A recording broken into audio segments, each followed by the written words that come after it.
Hey everybody, welcome back. We are going to be doing a little bit with identical triangles today. So that's going to be in lesson 5 in your book.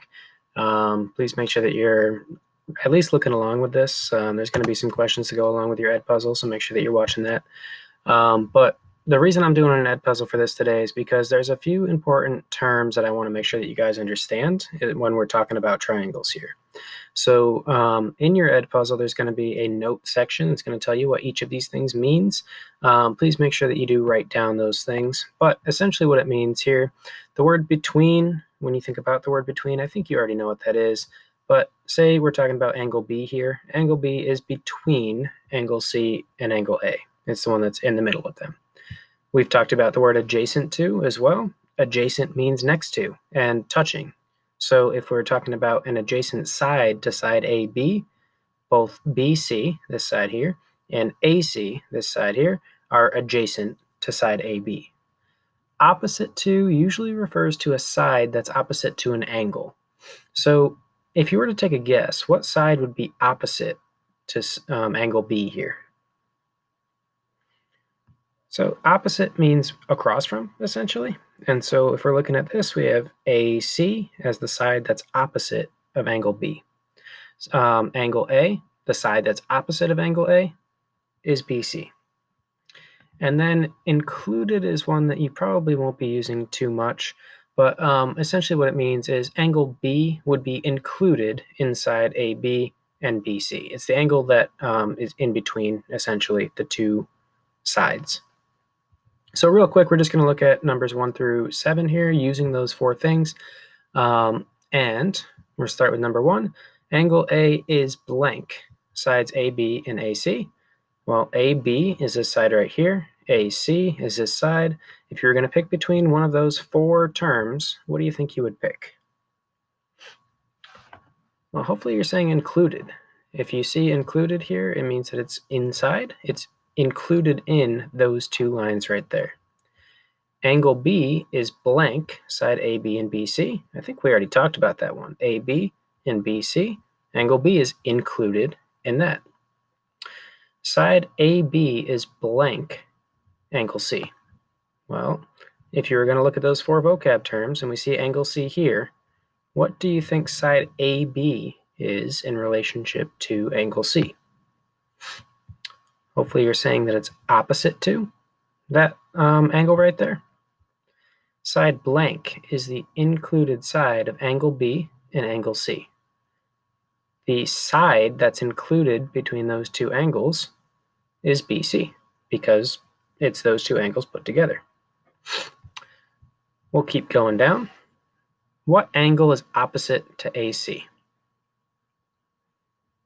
Hopefully you're saying angle B there.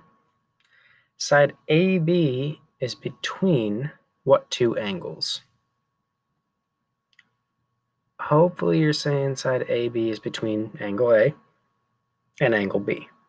That's going to make up that side right there. And finally, what is the included angle of side AB and BC? So AB is this line right here. BC is this line right here. The included angle of those 2 sides is angle B. That's actually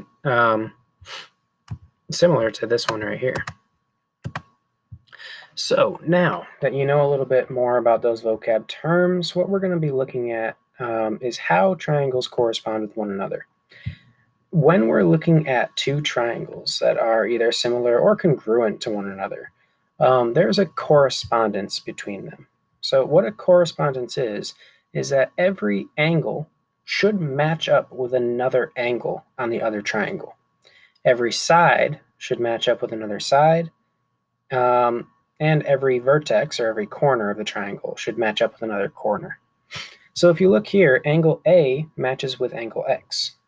Now, it might not look like that, but if it says that, there's usually arrows there that show whether they're going to be corresponding with one another or not. So you could see it in this way. You could also see a correspondence, and this is going to be the most common way that you see it with triangles, is that if you have an A on one triangle and an X on one triangle, the first letter is going to match up with the first letter, second letter is going to match up with the second, and the third is going to match up with the third. So if we're looking at something like this, we could also see that vertices correspond with one another. Vertices are the corners of the triangle. So if we look at this right here, A goes with Y. So if A goes with Y, kind of like it says right there, then B should match up with what other vertice on this triangle? Hopefully you're saying X, which means that C corresponds with Z. Angles work the same exact way. Angle A matches with Y, B matches with X, and C matches with Z. The sides can be a little bit tricky, but pretty much all that you're doing is you're saying, okay, A is the first letter and B is the second letter, so then it has to match up with the first letter and second letter in my second triangle. Therefore, side BC should match up with what side of triangle YXZ? Well, B is the second letter, C is the third letter, so we go to the second letter and third letter, and that should be XZ. And finally, we have side CA. Well, C is the third, A is the first. Third and first would be ZY. So that's how a triangle correspondence works. Now, we're going to do one thing for a little bit of practice here. And you notice that I'm not writing anything down today. Today, we're just kind of talking, making sure that you're listening, making sure that you're seeing how triangles correspond with one another. The big thing here is that you can kind of see how they relate. So obviously we can see A is going to match up with S, B is going to match up with T, C is going to match up with R. We can also see that in our triangle correspondence up here. So if we were going to say the vertices, we just said them. The angles, angle A matches up with angle S, angle B matches up with angle T, angle C matches up with angle R. That's how a triangle correspondence works. So what we're going to be looking at is your problem set. I'd like you to just practice a couple problems and note the lesson summary as well. The lesson summary gives you the information that you'll need along with what we're doing in this Edpuzzle here. What you're going to be doing is just problem set number 1 and number 4. What we want to notice here is that while there are letters, there's also little arcs, whether there's 1, 2, or 3 arcs, and ticks in between the 3 sides that show what matches up with what.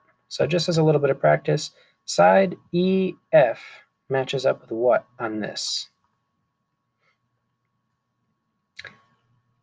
Now I'm guessing that you said one of two things. You probably either said XY or YX. Notice how those sides do match up with one another. Because I said EF, we're going with the one from 1 arc to the one with 2 arcs. So we have to do that here as well. In the case, we have X, then Y. So EF corresponds with XY on this triangle here. So I actually want you to try numbers 4, 5, and 6 just to write what corresponds with what. Because we're going to be doing a little bit more with corresponding triangles in the next week or two. Have some fun with this. Let me know if you have any questions. And I'll be around on Google Classroom, on Google Meets, and an email if you do have any questions for me. Good luck with this.